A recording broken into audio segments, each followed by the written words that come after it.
do the last part about timing, and we saw some of that last week. So just without getting into calculus, remember a capacitor, we talked a little bit about they're sort of like are sort of like batteries.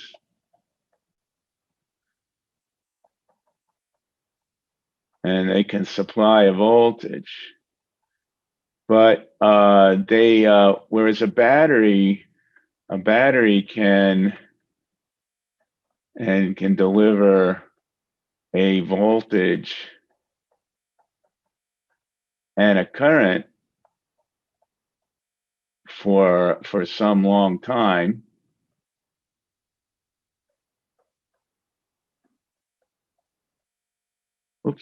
Time.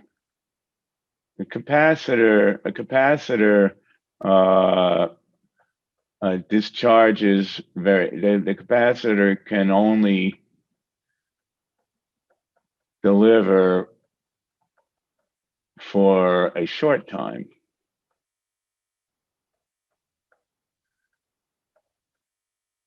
And not only that, because the voltage depends on the Q in the capacitor,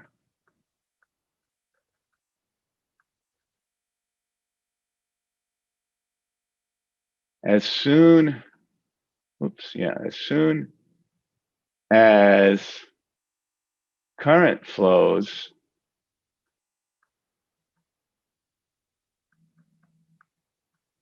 the Q changes,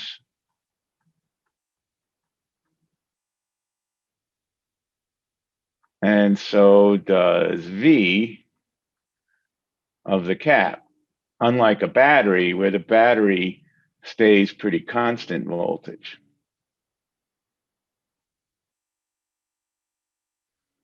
And because of this, and this is the calculus part, but we're not going to get into, because of this, because the voltage of the capacitor depends on the amount of Q like that. Because of this, we expect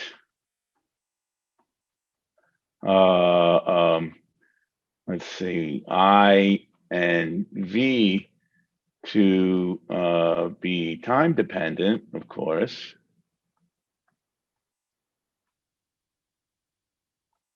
But we expect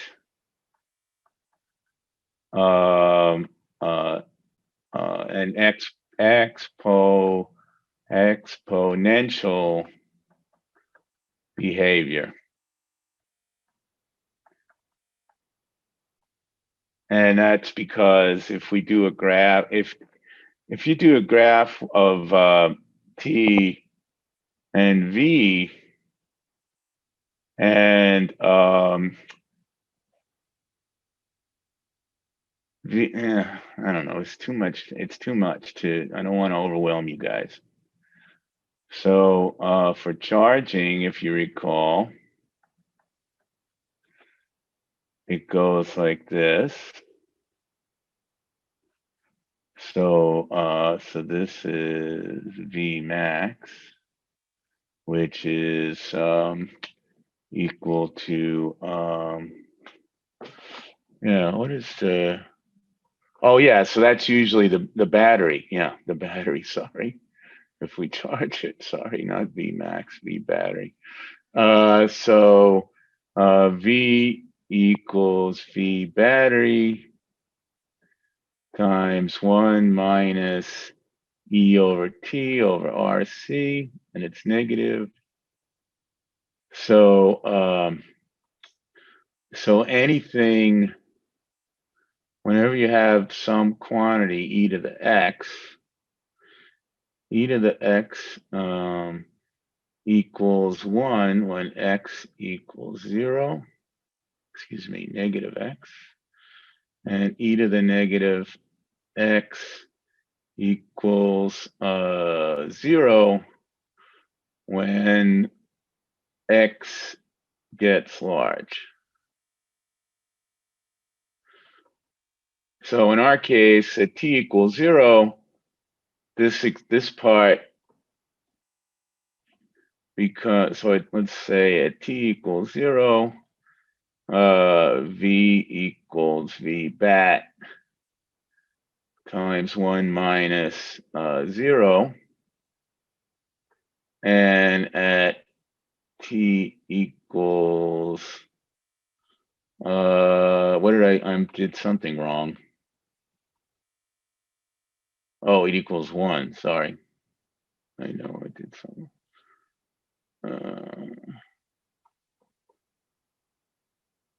N equals 1,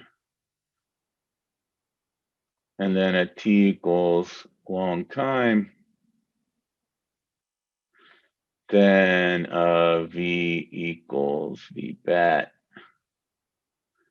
times 1 minus 0. So at long time, and in fact, if we remember from the pre-lab and the document, this is at 5 times RC. And then we have also v1/2, which is 0.7 times RC.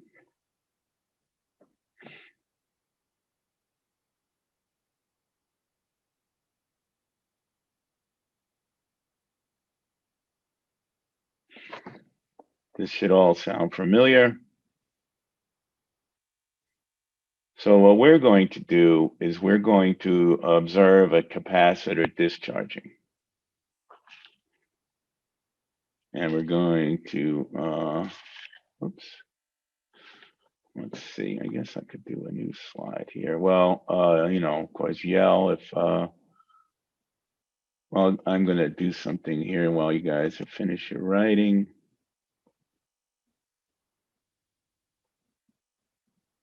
Date and time, slide number, Phys 1200. 03. Okay.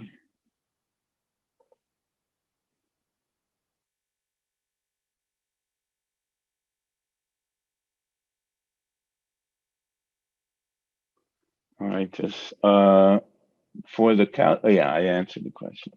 Okay. Wait a minute, new slide. And so that's capacitor timing.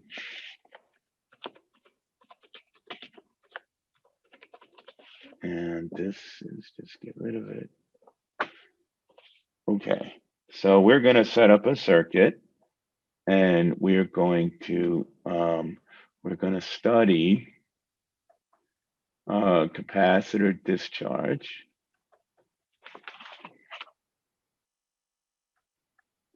Very basically. And so we're going to measure, t 1/2, and then determine R of the voltmeter. And then we're going to make a table of T and V cap values. And then we're going to make a scatter plot.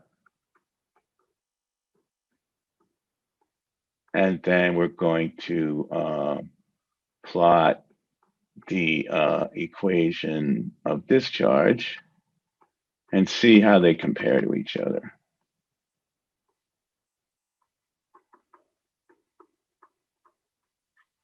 So that is now with a discharging capacitor.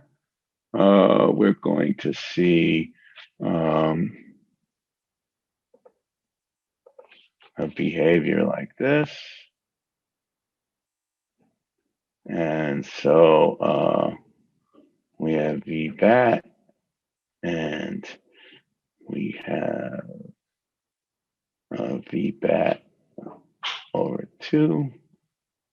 And so there's some T1 half. So, excuse me, Professor. Oh, question. Sorry, what does it say for number 2? Oh, sure. Make, oops, talking and working, huh? Chewing gum and trying to breathe at the same time. Thank you, Deborah. No worries. Make a table of P and V capacitor values. Awesome. Thank you. You're welcome. I'm sorry. Give me a minute. Oh yeah. So now for discharging, it's simpler equation. That's why we like measuring discharge as opposed to the charging times. So V, let's say is a function of time, equals V bat times E to the minus T over RC. So at T equals 0, remember E to the negative T over RC will equal 1. And at T equals a long time, E to the negative T over RC will equal 0.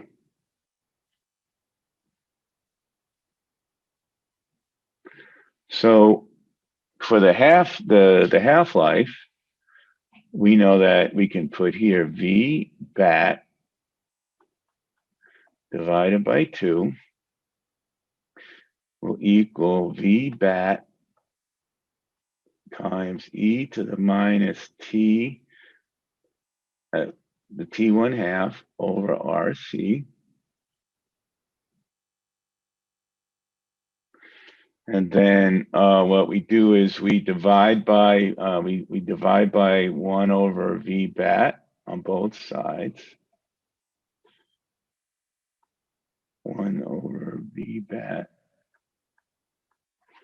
So then we end up with 1/2 equals E to the minus T 1/2 over RC. Does everybody see that one? If I make 1 over V bat, then that cancels. Let me use a different color. So then that cancels, and this cancels.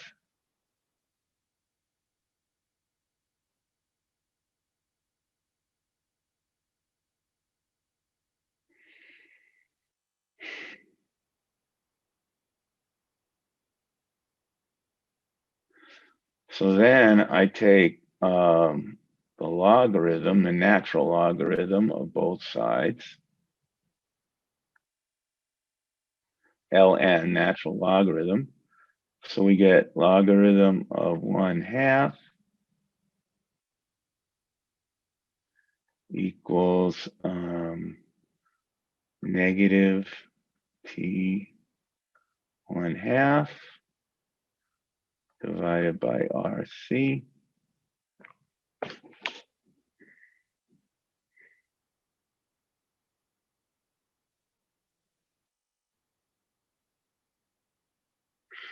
And take my word. Well, if we multiply both sides by -1, which is just the rules of logarithms. So if you've never done this before, don't sweat it. Just take my word for it. Then this becomes, let's get it. Do I want a new page? Oh, I know what to do. Let's see if I can get away with this. No.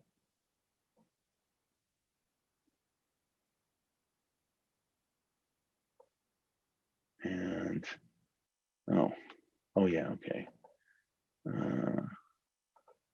Cut, paste.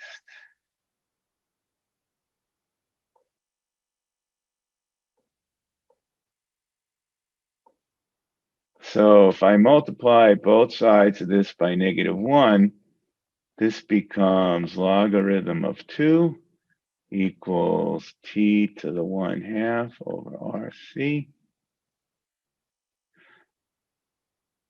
And let's see, so we want to get RC alone.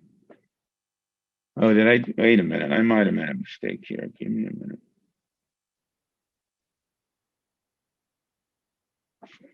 Let me make sure I get the right answer. Yeah, I'm going to get the right answer. Okay, so I multiply by R.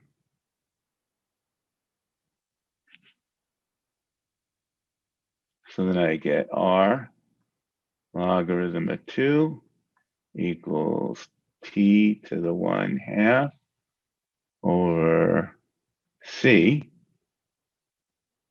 And then I divide by logarithm of 2 on both sides.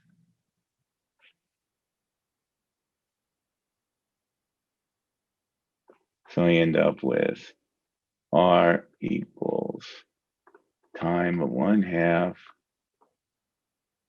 over logarithm of 2 times C.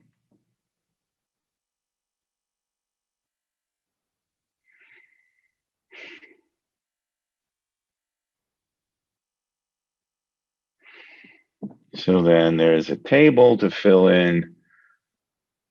And what we're going to do is, well, I'm going to show you in a minute. But first, we all have to wire up a circuit. So we're going to break up into groups. And you're going to create the circuit. And then once everybody's gotten the circuit done,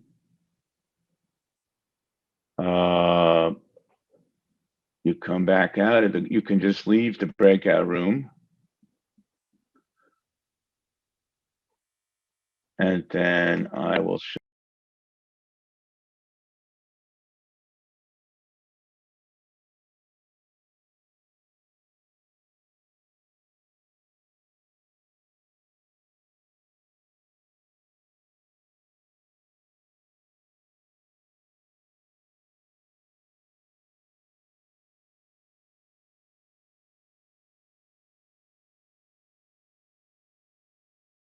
No, it's fine.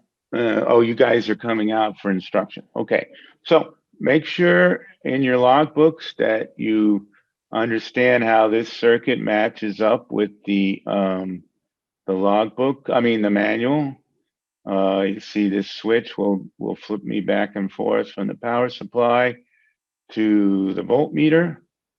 And what's going on here, we don't need that 22 ohm resistor. The voltmeter has some resistance inside of it. And that's the R we're trying to determine. Okay. Let me get my Tinkercad going on. And okay, so what I would say is that well, the half-life is fairly straightforward. So I would say make this 10 volts just because you'd be looking for 5 volts. And so we set that to 10. And then you get like you'd use some kind of timer like on your cell phones, and you go like 1, 2, 3, start, and then you watch this for when it makes it to 5. So it's going to take a little while. And I guess I could have used a different value of capacitor to make this go faster, but I thought it'd be nice to you guys. And then you hit your stopwatch when that hits 5. And then you go to your spreadsheet. And where is it? Oh, it's in the same browser window. Geez, I get myself all set up and then I forget. I thought, oh, here it is. So then you enter in, oh, first of all, that's going to be 10 volts. If you want to, oh yeah, you could try different voltages if you wanted to. Oh, gotta fix that. What no, average. What am I saying? Amperage, average. Okay.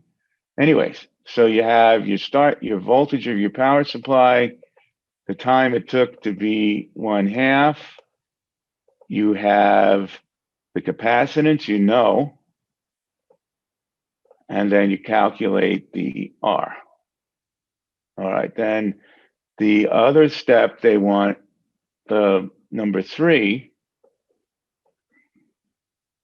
And I'm thinking that, in fact, we should have made this a vertical table. I just made this the same as the logbook, and the logbook is dumb. And so I would turn it into a vertical table.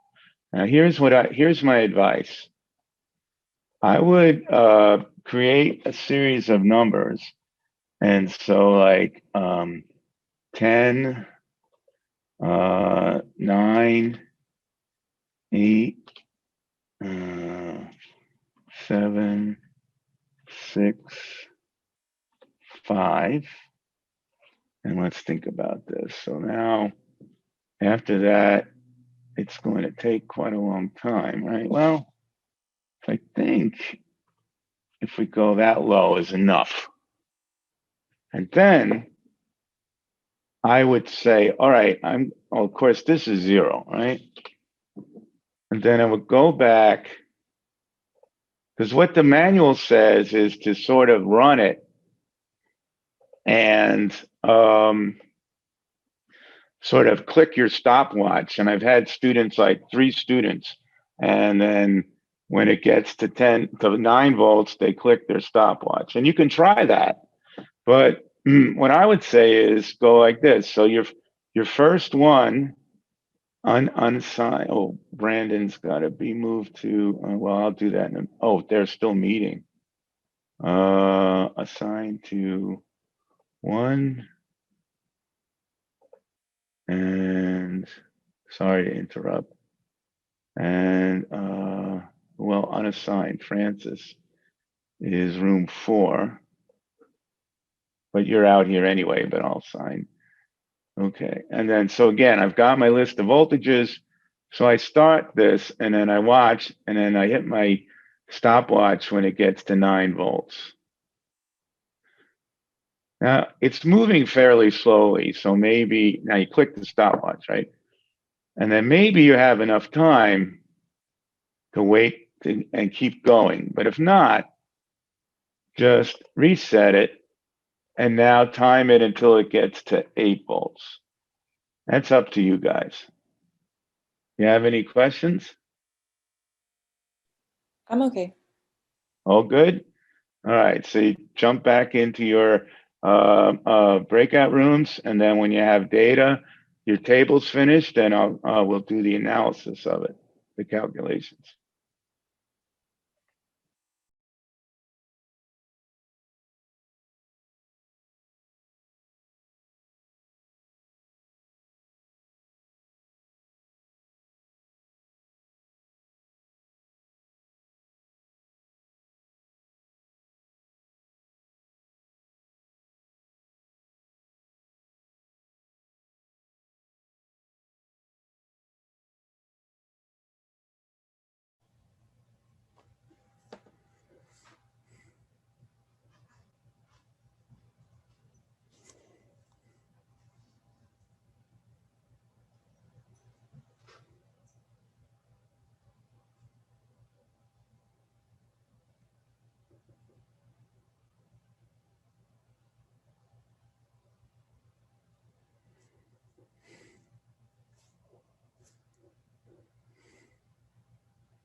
10.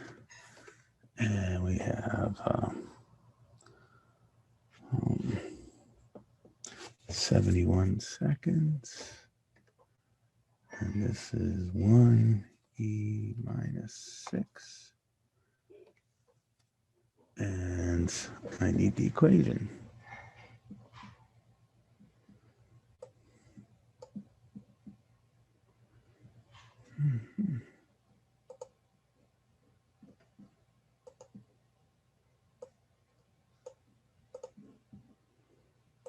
There it is.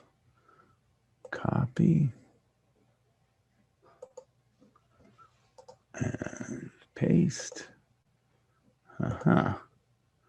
Okay. Equals the 1/2 time divided by, open parentheses, L N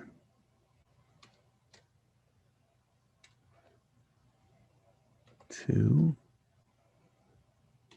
times this,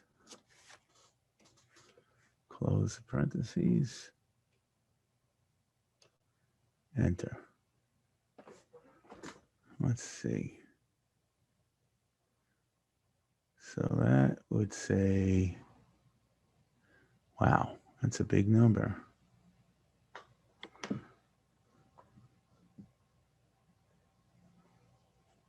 That is 102 megohms.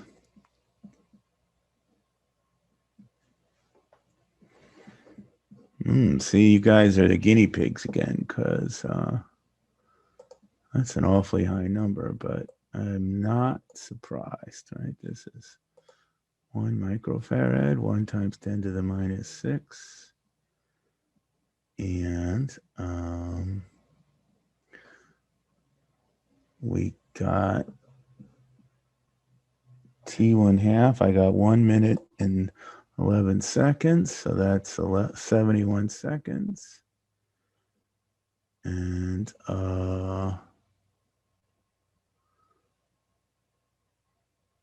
let's take a look at the equation in the manual one more time. Yeah. I know it's pretty high. In fact, it's higher than a real one would be. That's fine. So what we can do is, let's verify it.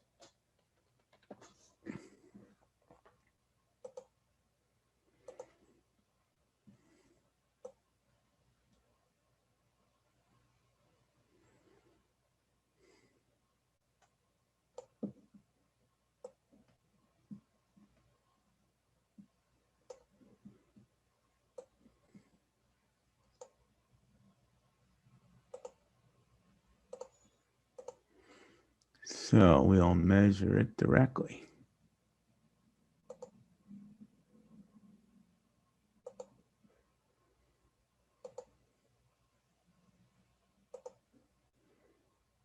And I think what we're going to find out is it's too big to measure with the, yeah. But I am not surprised if it's that much.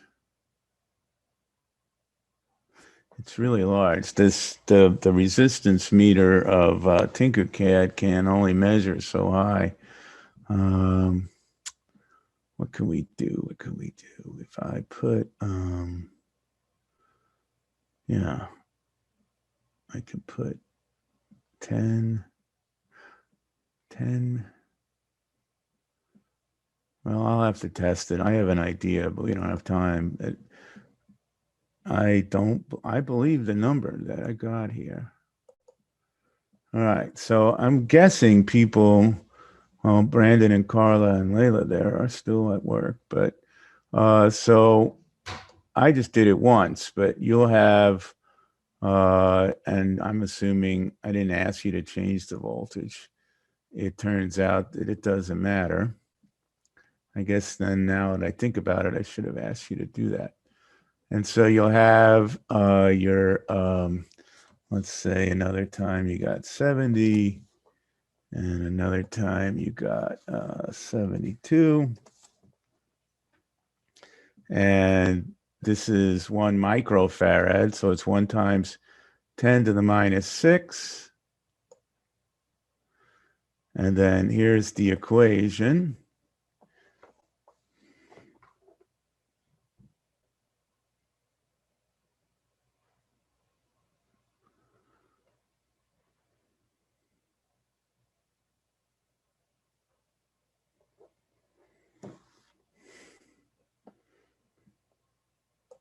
Okay, so we can just drag that through, fill it in, and it's not much variation. And so this is 104 mega ohms, which is a little high. I mean, digital voltmeters are usually about 10 mega ohms, and that's fine. So now we want to say this equals the average of these 3 values.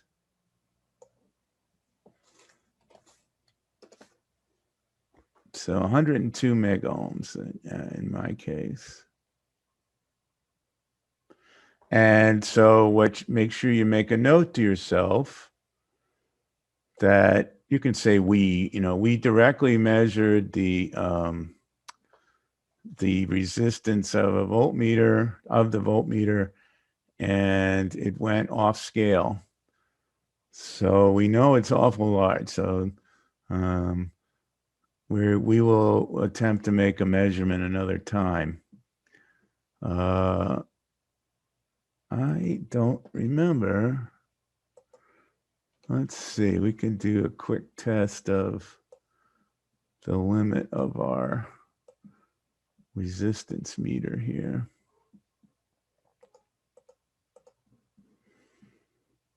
So we put this at 1 mega ohm.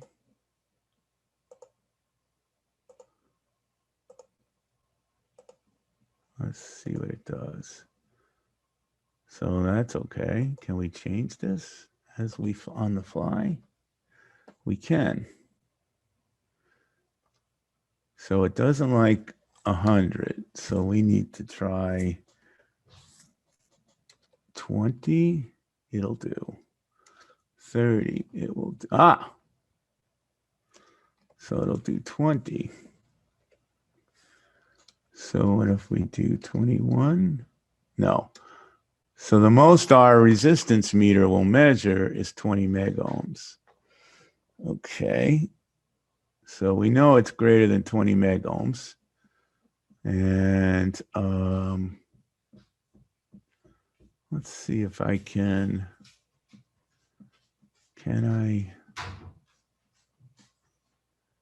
it's got to be a way of making a network of these things. And then, right, I know what to do. We want to if we put a network of 5 of them together, then the total resistance, I'll have to do that, and I'll show you a picture.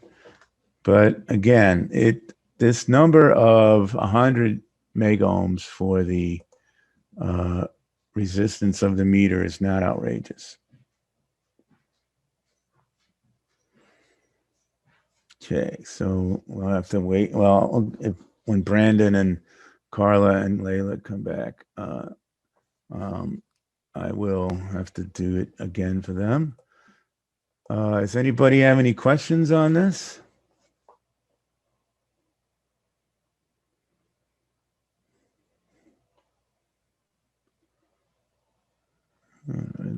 Apparently not. It's pretty straightforward stuff. So now here, so we have we know the half was 71 seconds. Well, can somebody tell me what they got for 9 volts? Just faster, just type it in the chat window, and I'll instead of like us sharing it. 10.52, 10.52. Okay, then I could use 8 volts, please. Be nice somebody else, but thank you, Sarah. 21.63. Wow, you guys are really diligent. Okay, 7, please.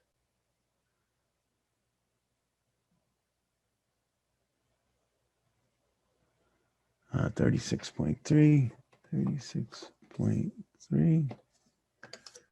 And then what's now? Oh, 51.35, right? 51.35. And then I got 5. Well, give me your 5 volt. Let me see if people got much different than me. Be interested to see. 7. Oh, so there was some variation. Okay. Nice. And then 4, please.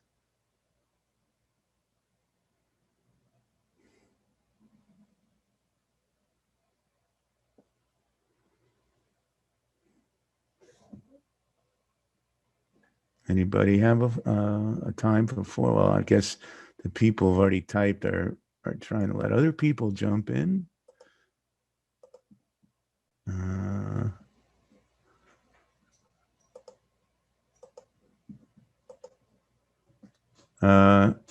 I did.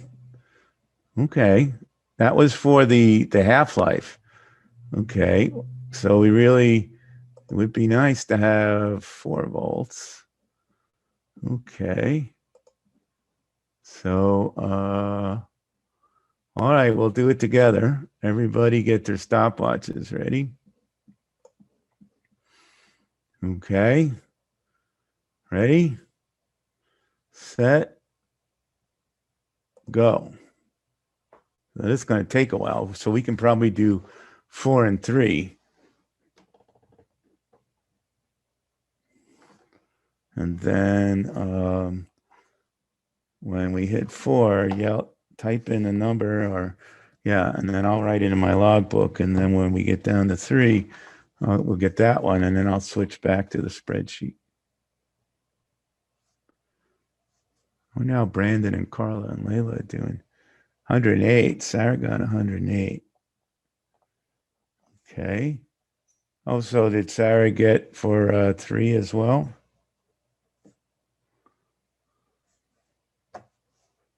Although let's let everybody suffer, Sarah. 104. Oh, nice of you. All right, I'll stop it when we get to 4 volts.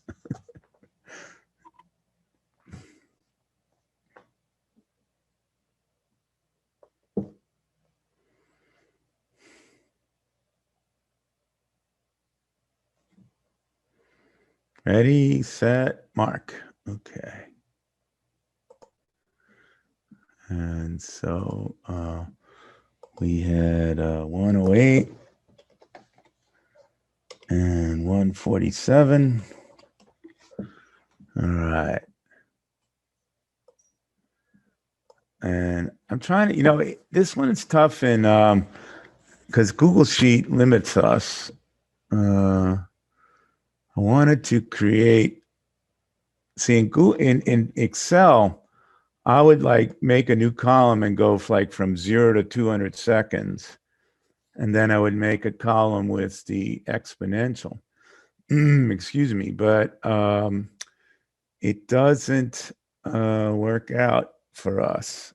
Okay. So anyways, let's in Google Sheets. So we'll have to create a little kludge here. So we know that R equals, and that was 1 point. In fact, let's just copy it. Copy. Copy. And so we want to paste only the value here. There it is. Okay. That's a big number. And C equals 1e negative 6.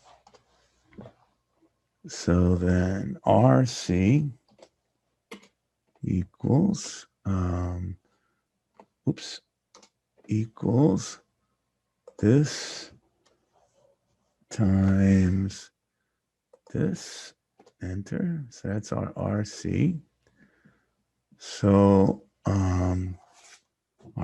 we can call it a fit line, although we're not going to do a fit because it's a little more advanced to do a curved line. So that's going to equal, let's see, well, the V battery, remember. So, all right, we know that this is it. So we're going to cheat. Don't forget the dollar signs. Oops. Dollar sign. Dollar sign. And that's times, okay, EXP Euler's number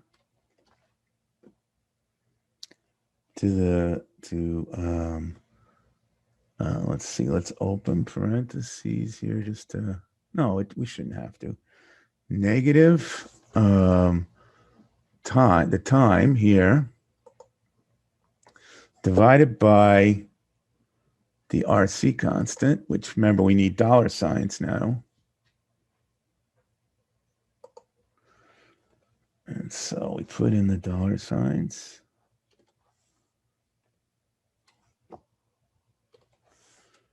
And we close the parentheses.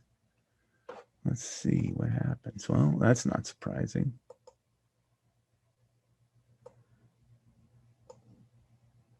Oh, interesting.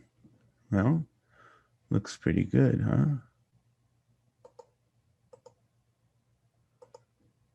All right. So now let's tell it to make a graph for us.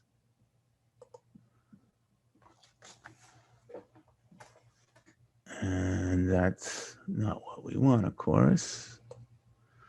We want a scatter plot.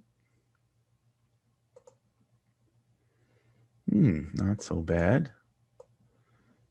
And Google Sheets won't let us turn that into a line, unfortunately.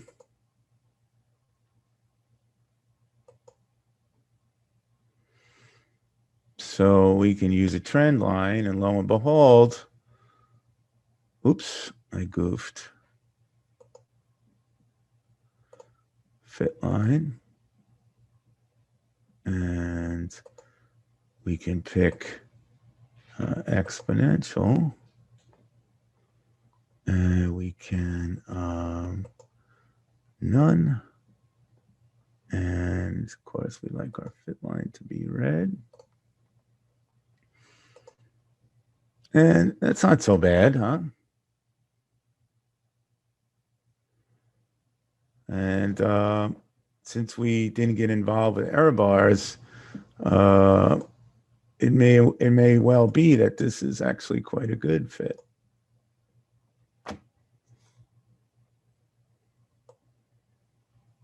All right. So finish up this table. This graph's important. It can be put into your report because you can copy paste it easily into a Word document. You jazz it up, make it look nicer. You have voltage measured here. You could come up with a better title, that sort of thing. Sure, Aaron. Remember first I did this.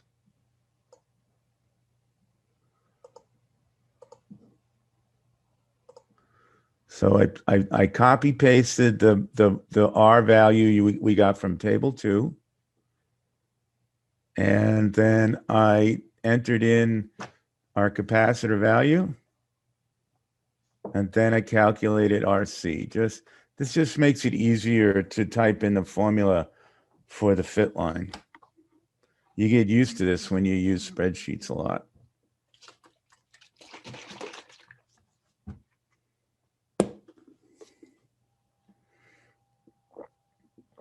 And then, so I really should, well, let's do everything. Let's put up here, V bat equals 10. And then we'll include that here in the, where did it go? Oh, well, up here. I'm so used to Excel. There we go.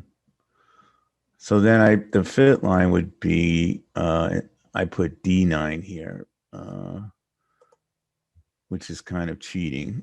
It should be,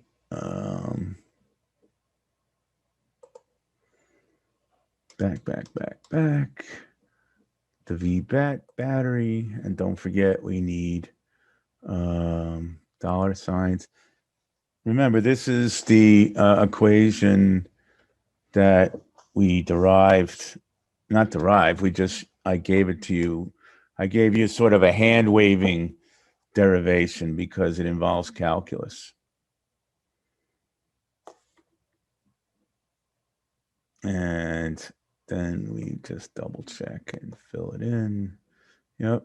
So there it is one more time.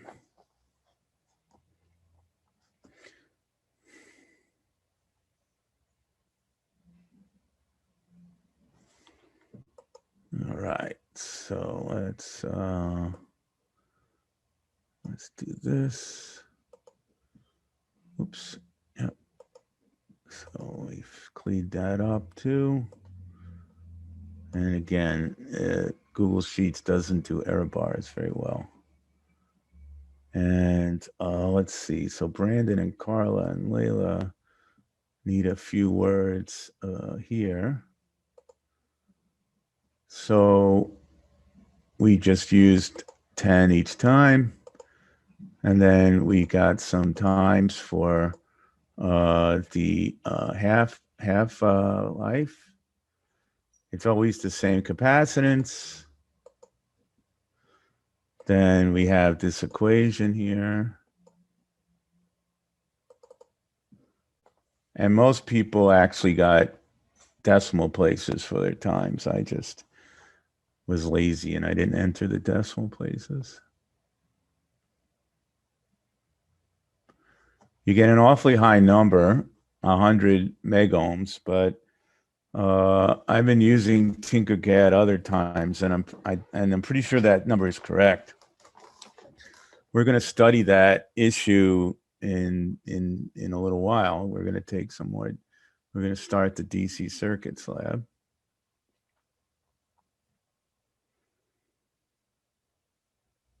And then you have 3 trials. We calculated 3 different R's, and then we took the average.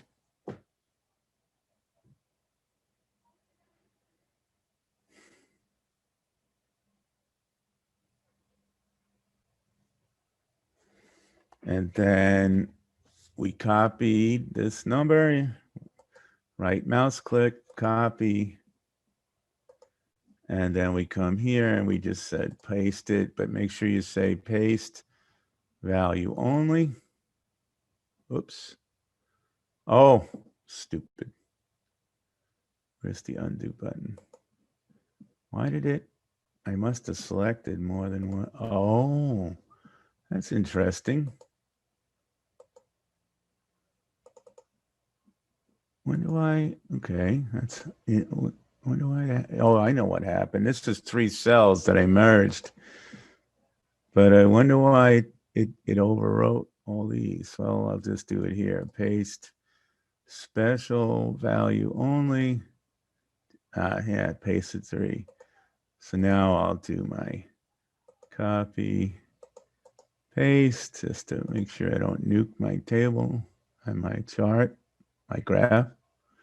And you could change this to scientific notation, for example. So now it looks pretty, huh? And this one here, I think we knew it to at least one decimal place.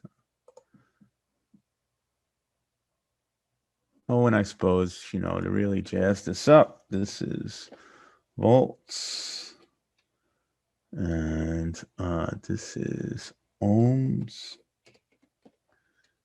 This is farads.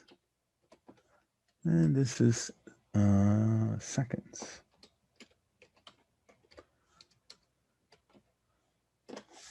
Right.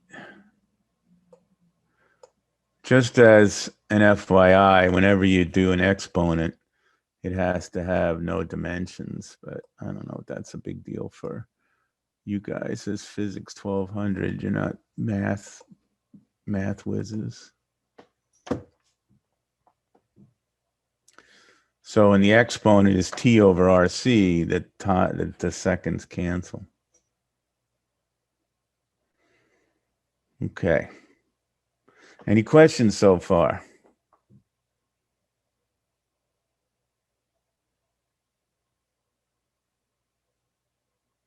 And just, oh, and again, I'll reiterate, it's not outrageous that 100 megohms, we did, and for Brandon and Carla and Layla, we did a little test here, and we realized, we noticed that our resistance meter will only go to a maximum of 20. So for the moment, we tried to measure the resistance of a voltmeter directly by connecting this is an ohm meter now. Oops.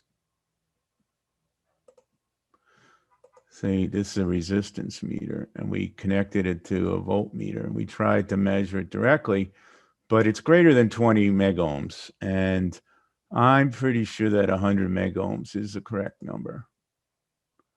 And I'm going to try making up some other way to measure it and get back to you guys. Oh yeah, I just realized how to do it too. All right, but we don't have time right now. Okay, so if there's no questions, we'll keep the breakout rooms because we're going to use them again. And I can create new ones if you want, because well, first of all, I'm going to go over the report. And then